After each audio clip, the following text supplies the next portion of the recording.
देखिए, पार्टी से लोकसभा का चुनाव स्वर्गीय राम सकल जी लड़े थे। हमेशा समाज के उत्थान के लिए प्रयास करते रहे।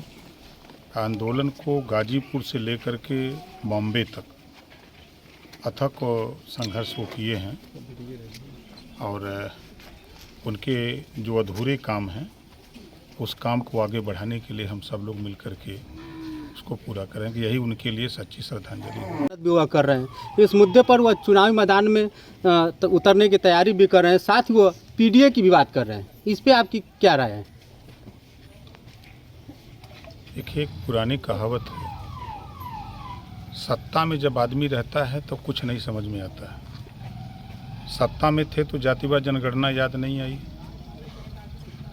और 2017 के पहले या 2022 के पहले कभी जातिवाद जनगणना की जिक्र उनके ज़बान से आई? सामाजिक न्याय समिति की रिपोर्ट जो 27% आरक्षण पिछड़ों को लागू है, उसको बांटने की सुध उनको आई? जिस पीडीए की बात करते हैं उसी पीडीए में नाई, गोंड, पाल, प्रजापति, बिंद, किवट, मल्ला, राजभर, चौहान, आरक, अर्क, बंसी, बंजारा, बहेलिया, जुल्हा, दुनिया, अंसारी, साईं, दर्जी, फकीर, शेख, सैयद, पठान, ये तो पीडीए में आते हैं ना जी। सत्ता में तो क्या इस पीडीए के विषय में कभी सोचा?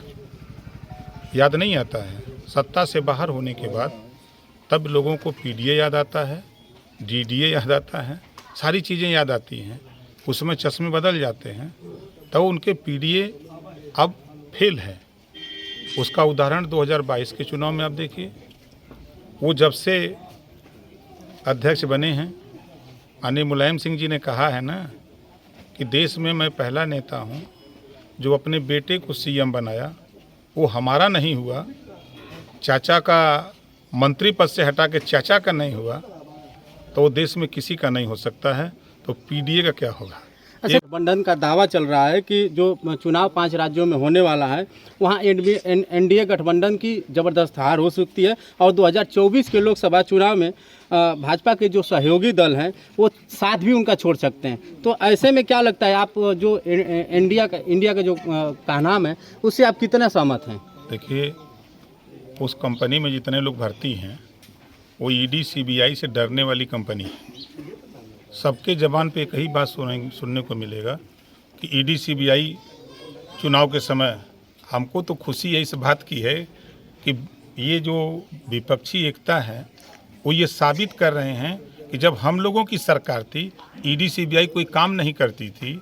एनडीए की सरकार में ईडी सीबीआई काम कर रही है, इससे विपक्षी भयभीत है कि काम न करे। हम लोग जो लूटमार एंड कंपनी के लोग हैं, हम लोग जो इस तरह की सरकार में रह करके जो कारनामा किए हैं उसी की न जांच करती है।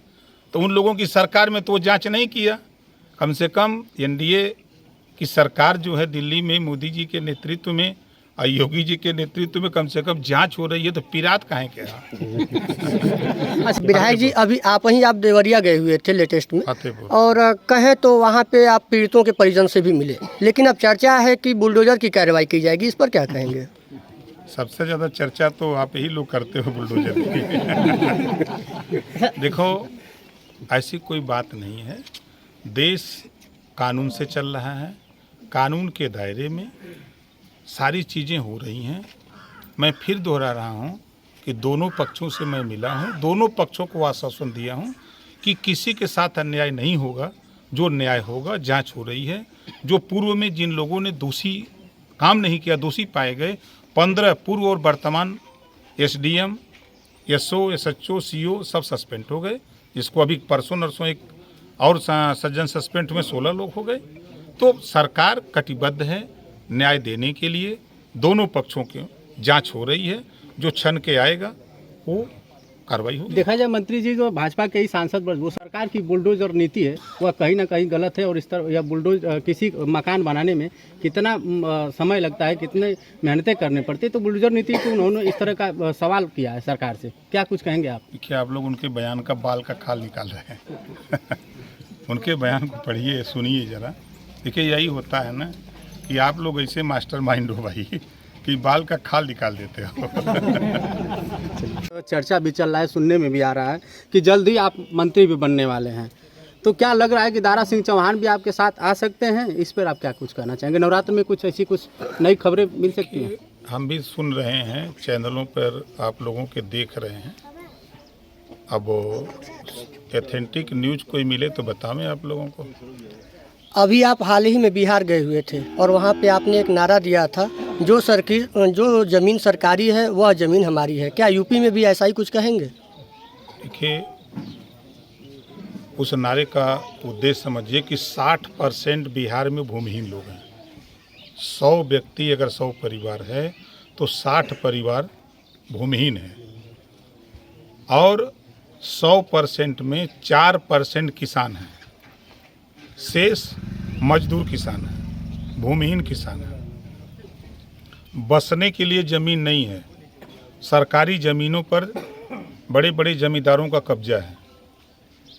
तो जो सरकारी ज़मीन है, अगर उनको आवास के लिए 5 डिसमिल आवंटन कर दी सरकार, जैसे अमीरों को फैक्ट्री लगाने के लिए देती है, उसी तरह वहाँ के गरीबों को 5 डिसमिल ज़मीन आवास के लिए, जो सरकारी ज़मीनें हैं वो कृषि आवंटन के लिए, उनको पट्टा कराने के लिए। गरीब अशिक्षित है, वहाँ सबसे ज़्यादा, आप भी समझ रहे हैं, पूरा देश जानता है कि सबसे ज़्यादा शिक्षा बिहार में है, लेकिन वहीं सबसे ज़्यादा IAS और IPS भी बिहार में पैदा होते हैं।